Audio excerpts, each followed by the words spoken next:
I am filming right now, what I am filming is just absolute blackness, and that is because there is no electricity to my entire neighborhood. And here's my house, which is also a giant ball of blackness. Okay, so again, filming on a private road. For those of you who are not keeping track of all the bullshit going on in California, our electric company is a serial arsonist. They've decided that the only way to protect people from their own incompetency is to turn off their electricity. Which, like, I'm fine with there not being more wildfires, that'd be great, except that they've already started more wildfires during these shutdowns. Thanks, guys.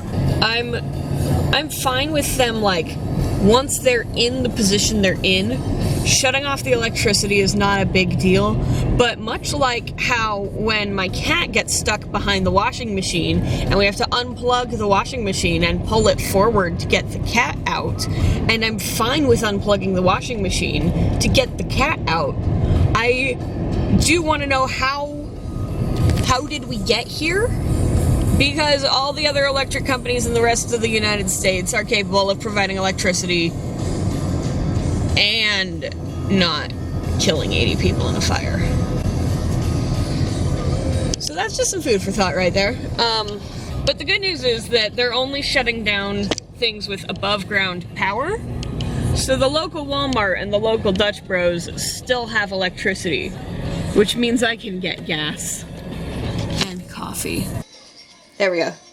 I just wanted to say that, we're on, like, day 2 there? Like, last night there was no power, but there's power during the morning.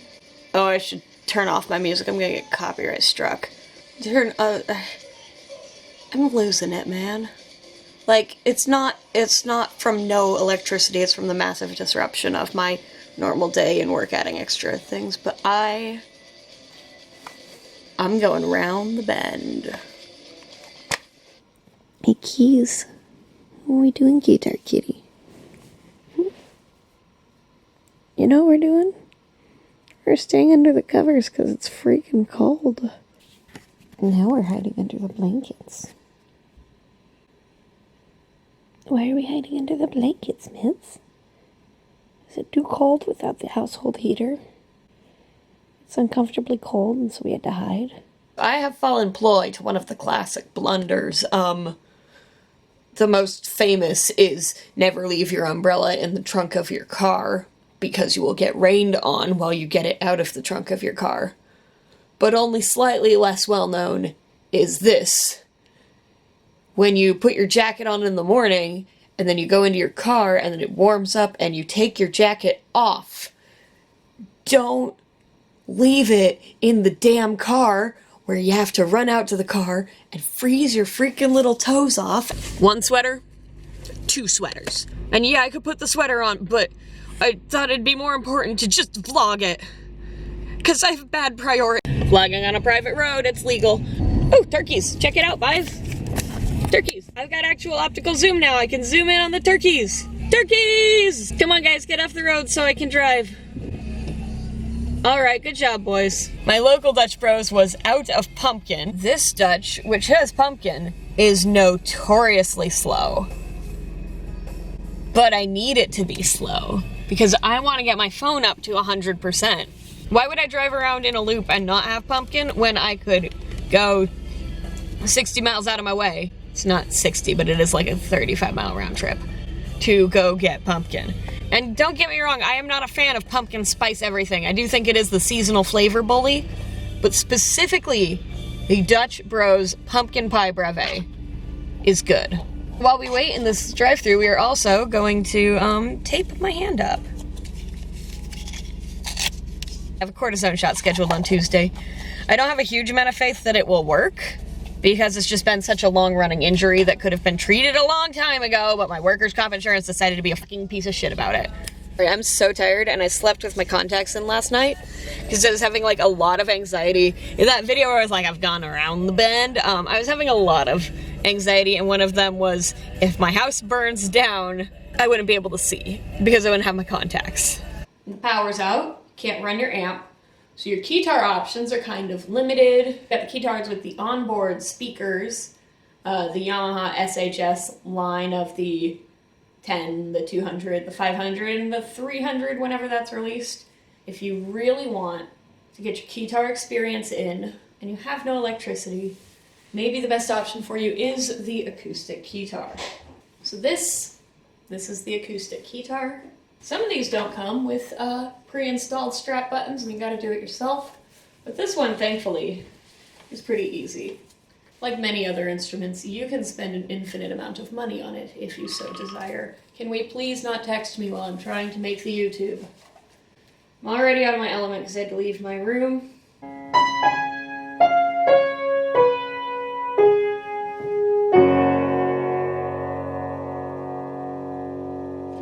So, one goes here, and one goes here. I need to make the strap a little bit longer, just like any other instrument. So the acoustic Keytar is very interesting. As you can hear, it does have a built-in speaker, so you can play it and sound good even when you don't have electricity. Now the main thing you might notice about the difference between the acoustic Keytar and the electronic Keytar is that there is no neck. Instead, it is most common to play accompanying notes with your left hand, which is free as it doesn't operate on the neck at all, as there is no neck. It takes a little bit of getting used to, but you can get really lovely results with it. You know, it's got velocity sensitivity, it's great. And an onboard speaker. Are you just watching me film now? And the strap? The strap? Well, since we're playing it, I have demonstrated how the strap works, but since we're playing it seated, and due to the difficulty of moving the acoustic Keytar, I couldn't put the camera over there. Right. So we're just doing this where like they can see how great my butt looks in these jammy pants. If there's no electricity, I'm not getting dressed. It's just that simple. And like, I comment usually that I need to put some makeup on so my face disappears, but we have no water, so anything that's going on my face, I gotta commit to for the next 24 to 48 hours, and I don't need under-eye concealer that badly. Wow, this is different from what I'm used to.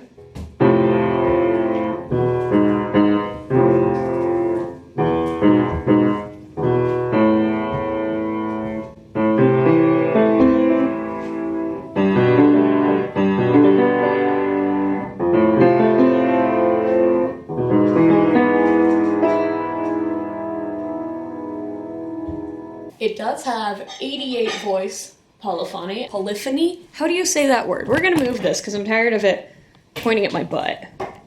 And now I'm backlit. I would turn on a light to light my face, but that's why we're here. The acoustic Keytar. It's got 88 full-size keys, and these keys are actually weighted, so that when you play this, it feels quite a bit like playing an actual piano. They're all velocity sensitive, but there is no aftertouch. Little bit of built-in reverb, you can't turn that off. These keys are very nice, they're not plastic.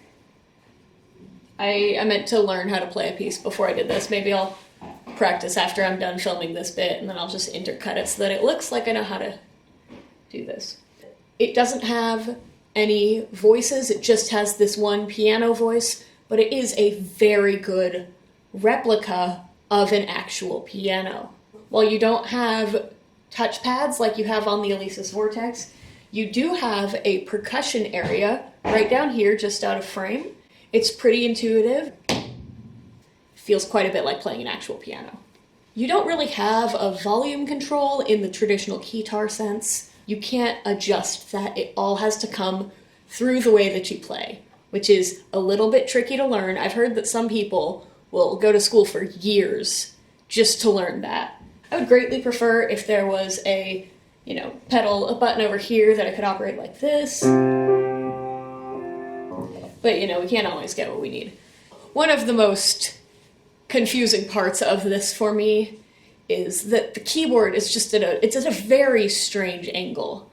So, it is traditional to have the keyboard like this, so you're playing with your hands down here. And the most distracting part of that is that now you can see your hands while you play, and that can throw a lot of people off. I think it turns a lot of Keytars away from the acoustic Keytar, which is just a pity because despite only having one voice and not having a neck, not having any of those onboard controls. You can't turn off the reverb. The pedals are just in a bad place. And it only has 88 note polyphony. It is just an astoundingly beautiful instrument. It's just so very graceful. And now I'm going to turn off the camera and relearn a piece that I learned on the Keytar, on the acoustic Keytar. Actually, I was probably 15, maybe 16. Then I will play this in the intro after having practiced it for several hours. By that I mean like maybe an hour and a half. I got a really short attention span. And then I will come back and pretend that I've known how to play it this well for the entirety of this video. If you need to follow me, these are my Twitter and my Instagram. Oddly enough, when I have no electricity, I still have Twitter, and as you might be able to see from the screenshots I may be including here, I am very whiny about the electricity. Let's jump cut. You're the Keytar cat. You play the acoustic Keytar?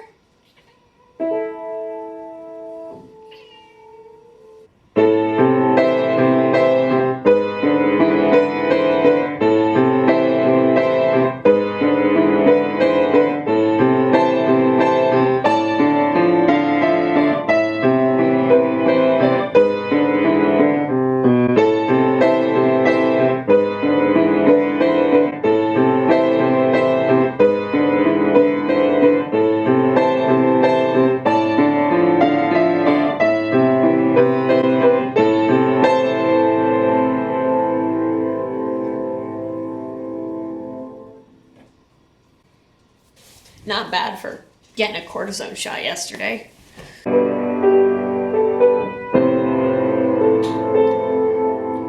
No, turn them off. I haven't finished the video yet and I need to pretend it's still out. Thanks, dude.